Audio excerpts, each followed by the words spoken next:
On today's episode, we are back working on this little legend, the Kamikaze Pelican Jog. On the last episode, we fitted these beautiful body panels over the bike, but we then ran into problems. We realized the carburetor was sticking way too far out and it was going to make impact with these panels.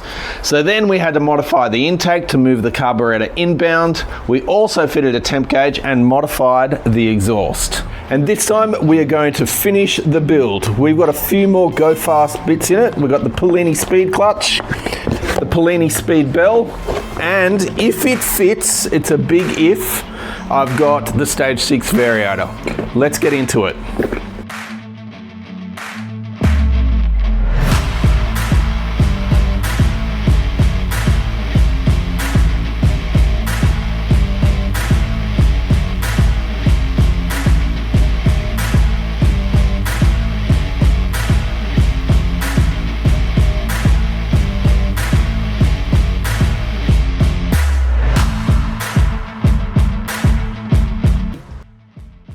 I've just said this carburetor has caused me no ends of grief sticking too far out.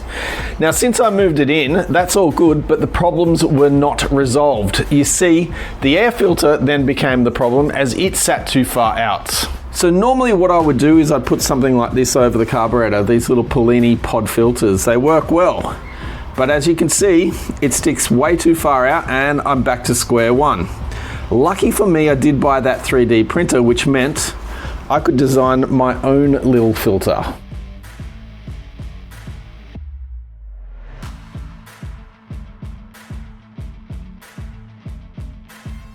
So now that we've got the carburetor fitting with an air filter underneath the body panels, we can put this guy on and we can call it a day and get to riding the bike.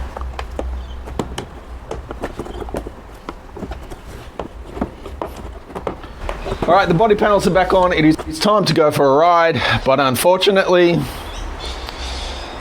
it is raining.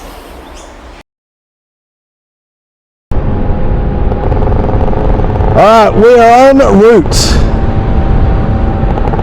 We've got a break in the rain. We're en route to see how well this bike is currently going the way it is right now. So currently it has a stock Variator. I honestly don't know what weights are in it, and some weird clutch. So we'll see what it's doing currently, and then we'll put on the upgrades and then come back and measure it. We're almost there.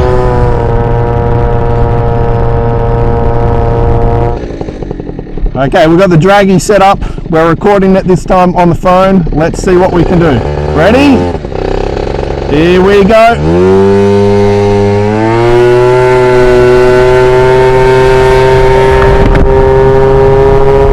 Man, this thing goes well now.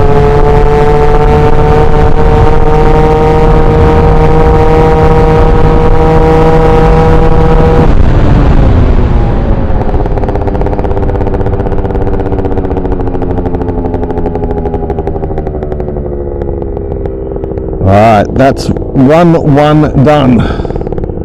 Let's go again. We'll do best of 3.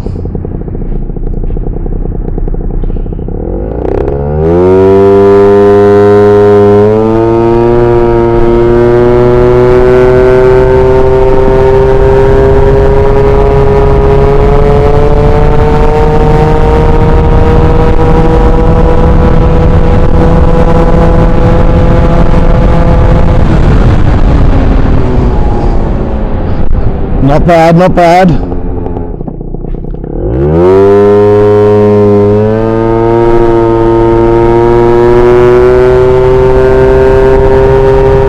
All right.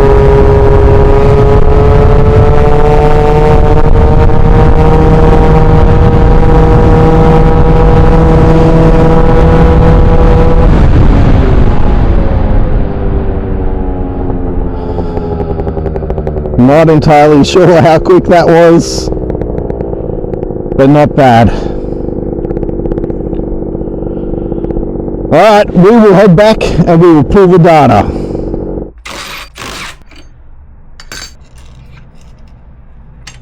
All right, the CVT cover is off and this is what we're working with. The bone stock Yamaha Variator for the CE50 or 27V, nothing special there.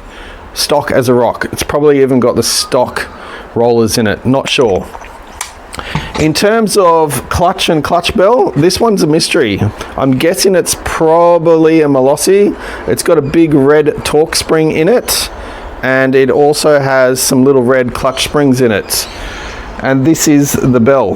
It's very heavy. All this is very heavy.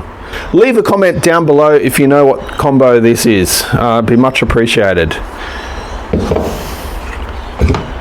This, however, is what we're swapping it out with.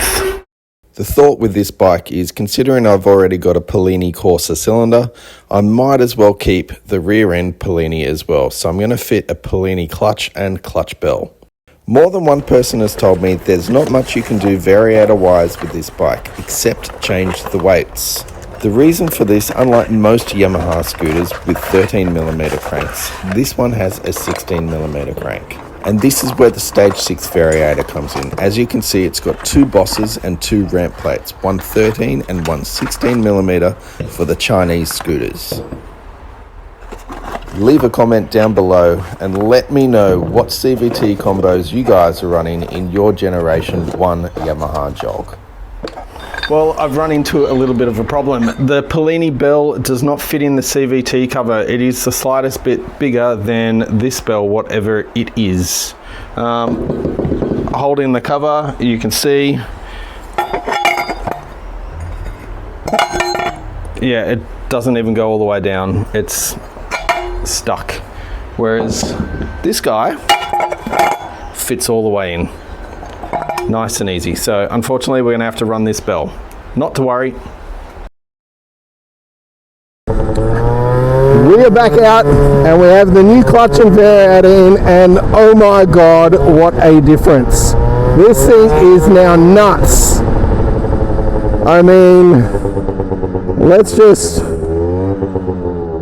do this, and we got to be, I don't know what happened there. That's probably not ideal. So what's happening here is not the first time. It actually happened about 2 minutes before. And then I thought, just one of those oddities that happen with old motorcycles. But now I'm starting to think this could be an underlying issue. At this point, I'm still in denial, so I decided to just push on with the video. But this problem is about to reoccur again and again and again. What do you think the issue is?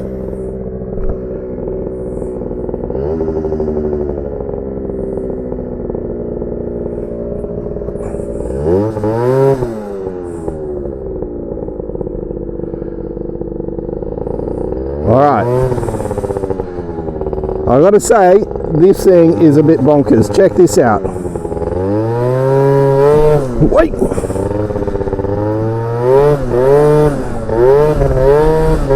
This thing is now a Wheelie Monster.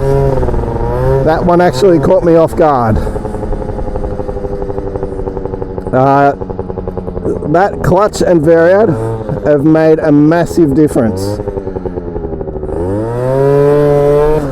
I've actually got to be quite careful. I can't wheelie, in case you guys haven't noticed. So this thing wants to get up on its back wheel instantly.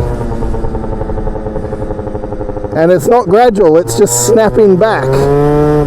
Maybe those rollers are a little bit too light. So we put 5 gram rollers in it, but I guess we're going to have to wait and see to see if it actually made a difference. Let's see if we can better the times. I actually think this might be a little bit quicker off the get-go, but maybe not as fast considering how quickly it wants to snap that back wheel. So we'll push all our weight forward. Draggy is set.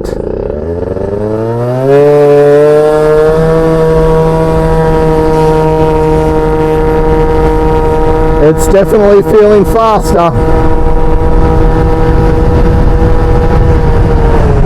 Oh, it's fallen over.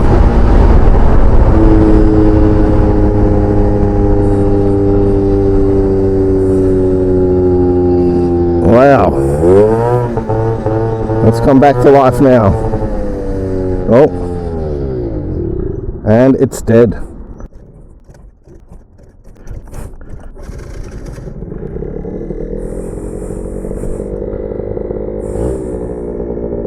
Alright, we're back on. We may have an underlying issue. There you have it. No more denial. This thing is fucked.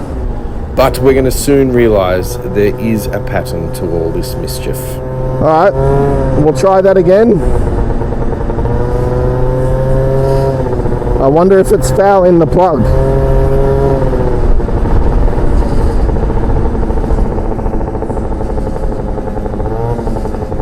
Let's have another go.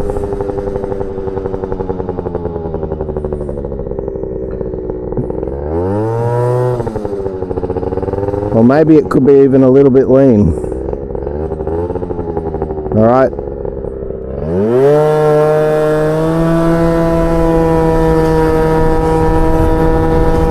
Hopefully it holds on. Nah, same spot too.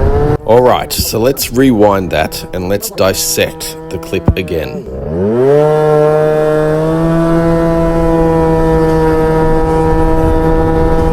Hopefully it holds on. It doesn't hold on, but let's look at this bump in the road.